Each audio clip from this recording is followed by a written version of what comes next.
ಪ್ರಿಯ ಸ್ನೇಹಿತರೆ, ನಮಸ್ಕಾರ. ಇವತ್ತು ನಾವು ನಮ್ಮೊಳಗಿನ ಶಕ್ತಿಯನ್ನ ನಾವು ಅರಿತುಕೊಳ್ಳದೆ, ನಮ್ಮ ಮೇಲೆ ನಾವು ವಿಶ್ವಾಸ ಇಟ್ಕೊಳ್ಳದೆ, ನಮ್ಮತನವನ್ನ ನಾವು ಹೀಯಾಳಿಸಿಕೊಂಡು ಬದುಕುವುದಿದೆಯಲ್ಲ, ಇದು ಜೀವಂತ ಇದ್ದು ಸತ್ತಂತೆ. ಯಾವತ್ತು ನಮ್ಮ ಶಕ್ತಿ, ನಮ್ಮ ಜಾಣ್ಮೆ, ನಾವು ಮಾಡುವ ಕೆಲಸದ ಮೇಲೆ ಪ್ರೀತಿ, ವಿಶ್ವಾಸ, ನಿಷ್ಠೆಗಳಿದ್ದಾಗ ನಮ್ಮನ್ನು ಯಾರು ತಡೆಯಲಾರರು. ನಾವು ಏನು ಸಾಧಿಸಲಿಕ್ಕೆ ಹೊರಟಿದ್ದೀವಿ ಅದನ್ನು ಸಾಧಿಸಲಿಕ್ಕೆ ಸಾಧ್ಯವಾಗ್ತಕ್ಕಂಥದ್ದು ಯಾವಾಗಲೂ ನಮ್ಮ ಮೇಲೆ ನಮಗೆ ನಂಬಿಕೆ ಇರಬೇಕು.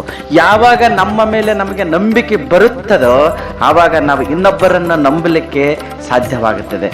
ಸೊ ಅದಕ್ಕಾಗಿ ಬಂಧುಗಳೇ, ಯಾವತ್ತು ನಾವು ಮಾಡುವ ಕೆಲಸವನ್ನು ಪ್ರೀತಿಸಬೇಕು, ನನ್ನ ಶಕ್ತಿಯ ಮೇಲೆ ಭರವಸೆಯನ್ನು ಇಟ್ಕೊಳ್ಬೇಕು.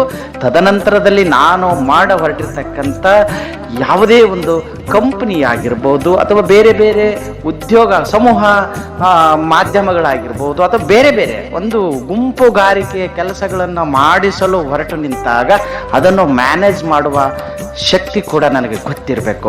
ಅದು ಯಾವಾಗ ಗೊತ್ತಾಗ್ತದೆ ಅಂದರೆ ನನ್ನ ಮೇಲೆ ನನಗೆ ನಂಬಿಕೆ ಇದ್ದಾಗ, ನಾನು ಇನ್ನೋರ್ವರನ್ನು ಪ್ರೀತಿಸುವುದನ್ನು ಕಲಿತಾಗ ಇದು ಸಾಧ್ಯ ಆಗ್ತದೆ ಅಲ್ವಾ ಬಂಧುಗಳೇ?